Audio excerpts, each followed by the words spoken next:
Sellers Advocacy is a service that we provide, and we seek out the right agent to sell your property through.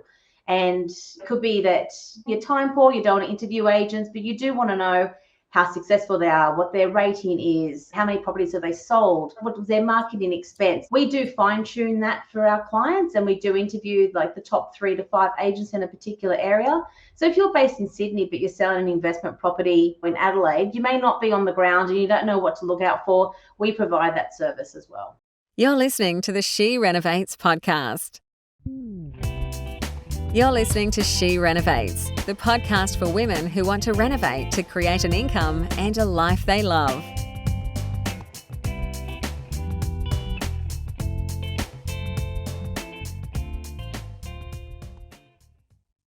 Hello everyone. Back again with another episode of She Renovates, and I have one of my business besties here, Jo Vadillo.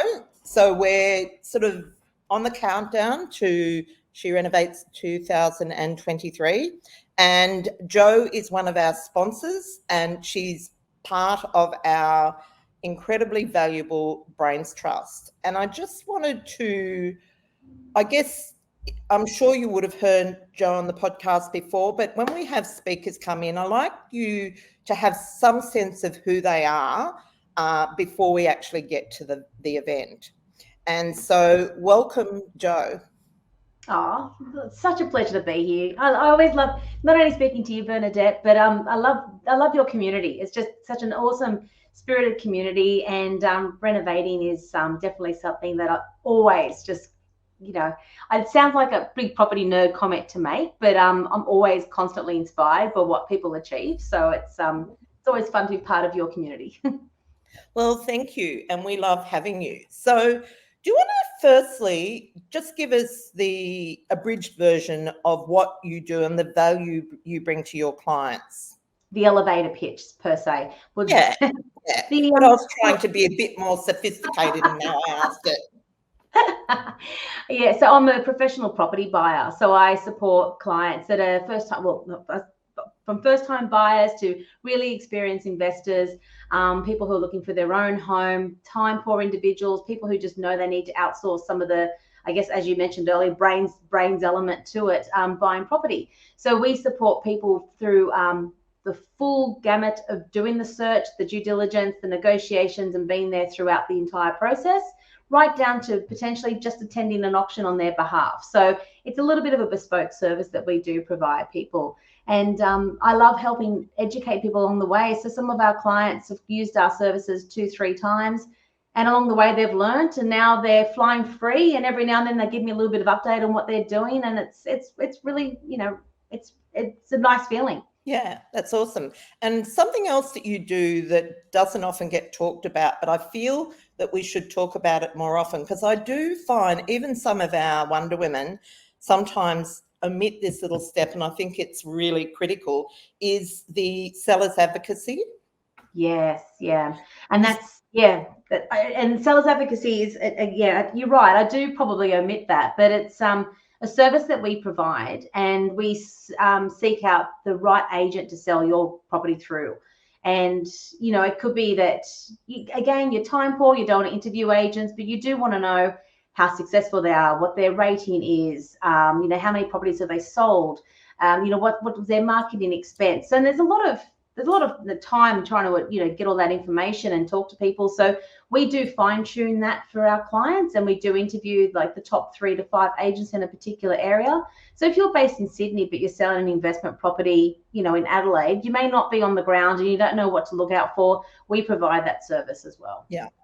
I think that it goes further than that. Like I think it's a really critical service, particularly for someone that's either selling out of area or is selling something that they're quite emotionally attached to, or are quite inexperienced at selling. If you are only sold a property every 2 or 3 years, you're not really up to speed with how things go. And what often happens is that you will find sometimes that you either question whether your trust in your agent is valid, or you'll question the things that the agent comes and tells you, and you sort of sometimes can feel like the agent's pulling the wool over your eyes. It's really good to have a third party, someone between you and the agent, to really, have your back. And the other thing that a lot of people don't know is that a seller's advocate negotiates their fee from the agent. So you can actually have that service for nothing. Yeah. And I really encourage our women to use it. And like when I'm out of area, I use it too. I just think it's really critical. And so, Jo, often when I talk about that, a lot of people say to me, well, if the seller's advocate gets their fee from the agent, surely that must mean that the agent, why would they give them a fee, and how does that work? What would be your answer to that? Yeah, because people suspect there's a conflict of interest sitting there. But, in all honesty, we've interviewed agents before and some have actually offered us more commission. Really? But that's not going to sway me if you're not the best person to provide the service. And my reputation all sits on every last client I've worked on. It's as good as the last client I worked on. or worked with, I should say. So the usual rule of thumb is an 80-20 percentage split. So if that agent's paid, 1.5%, as it may be in a capital city, yes, they do pay us a 20% referral fee, and that's all above board and disclosed to all of our clients if ever there's a fee involved with that. But every agent that we do speak to, every agent does it, and it's one of those things. If someone gave me a referral and they asked for the similar, affiliate commission, to me, I'm quite happy to pay somebody a referral fee. I don't have a sales team, So that's a very typical structure that is done in a lot of industries, but in particular that real estate industry in that game. So yes, so some agents have said, look, I'll pay you 30%, but that's not going to win them the business if they don't have the rungs on the ladder, if they don't have good marketing prowess. I just recently did this for a client. He's selling 2 investment properties, one in Melbourne, one in Canberra, and one of the agents, I had to chase. I think, you've got all the 5-star reviews, but you can't return a phone call. How's that going to be for a buyer trying to get an answer out of somebody? And even as a buyer's agent, when I'm on the hunt for a property, some of the agents I deal with, I find astounding. It's like, how did they win the business? Poor communication, tardy response time. There's been one example where I had to chase, like begging, like texting, I want to put an offer in, return my phone call. This went over about 2 or 3 days. So in the end, I actually did contact the solicitor through the contract. I got the solicitor and said, I want to put an offer in. Like, I just can't get this person on the phone. It's incredible that it does happen though. Yeah. And so as a vendor, they front up to you all, professional, and so you really don't have any idea of how they behave. So, so anyhow, that was a random thought that just came to me as we talked, because anyhow, I won't go down that. Just on that, also the seller's advocacy, one of the biggest market share we do get is adult children helping mum and dad sell their family home. And we're talking about a generation that possibly hasn't sold for 30 or 40 years. And there's a lot of emotion tied to that property sale. So we have been there to hold their hand, to meet with the agents. I know Greg told me he had a client when the gentleman was, waving his hands in the air because we could hear the auction in the background. And then when the hammer slammed down, he burst into tears. Because it's hugely emotional for, that generation that didn't transfer property ownership time and time again. This is where they raise their families. So and for adult children who may not be around for mum and dad, who are busy, have got families and work full time, it's wonderful that we can enter into that arena and just give them some tips on how, and also possibly in a kind of manner, to say you probably need to remove some of the family portraits around the house and possibly declutter a little bit. And it's about getting you the best price. And it's an intermediary role that we play, but I know it's a very important one. Yeah, and I think that having that independent feedback, like with any person selling property, or particularly renovators, is really critical. Because I must admit, when early in my career, I used to have an interior designer who I'd get to go through and just tell me what she thought.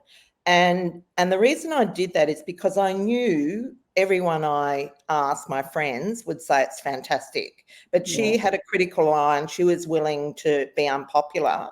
And you need that. You need honest feedback, because particularly as women, we don't really want to say to someone, actually, that sucks. And but really, it's the kindest thing to do, because you're helping them to avoid a big mistake.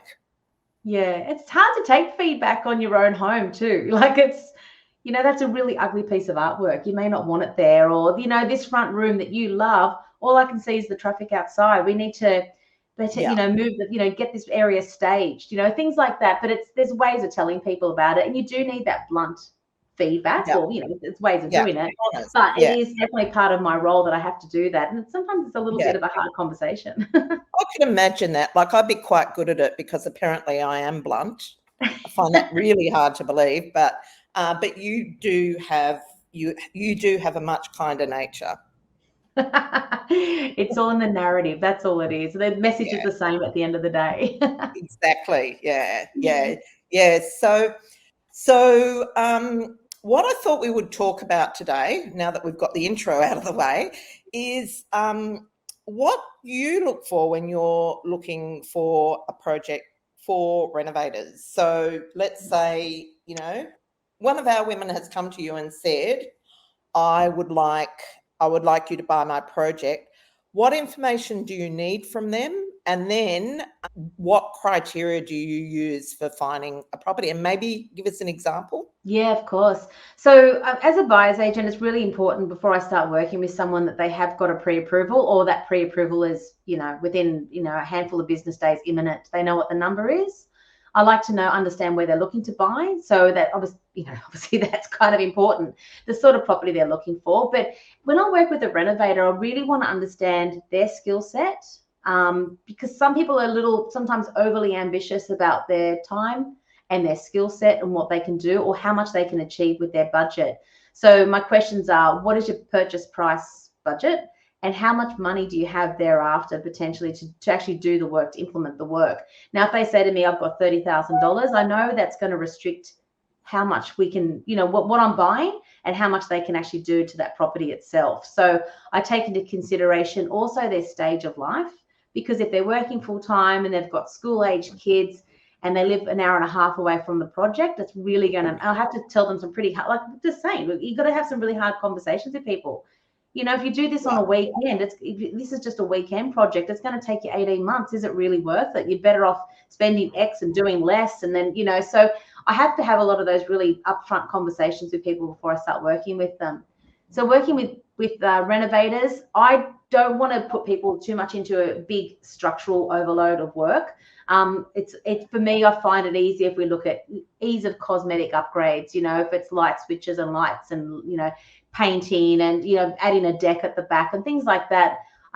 If their budget's really tight, is it a timber kitchen? Can they paint the facade to lift it up and put on new bench tops? So it really is a organic flow of understanding what their skill set is, how much money they've got, how much time they've got, and bringing that all to the table. Because the last thing I want is to buy someone a project and find they're going to have the 1950s bathroom then for the next 6 years because they don't have the budget to fix it. Yeah.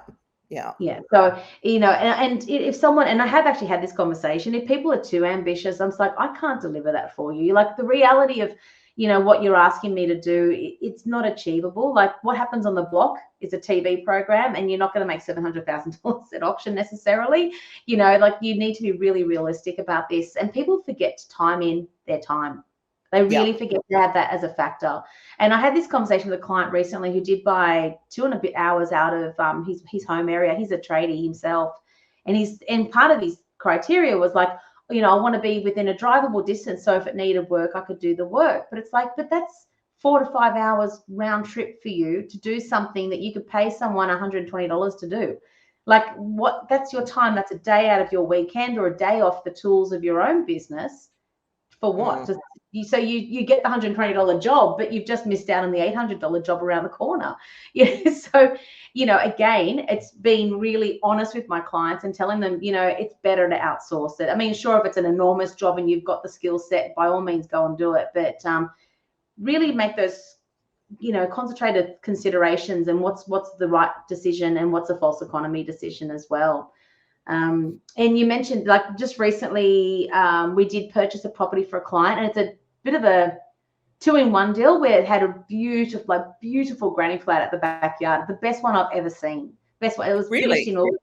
Yeah, best I've ever seen. August 2022 it was completed, furnished, very high ceilings, skillion roof line, even had a faux fireplace inside. So really beautiful.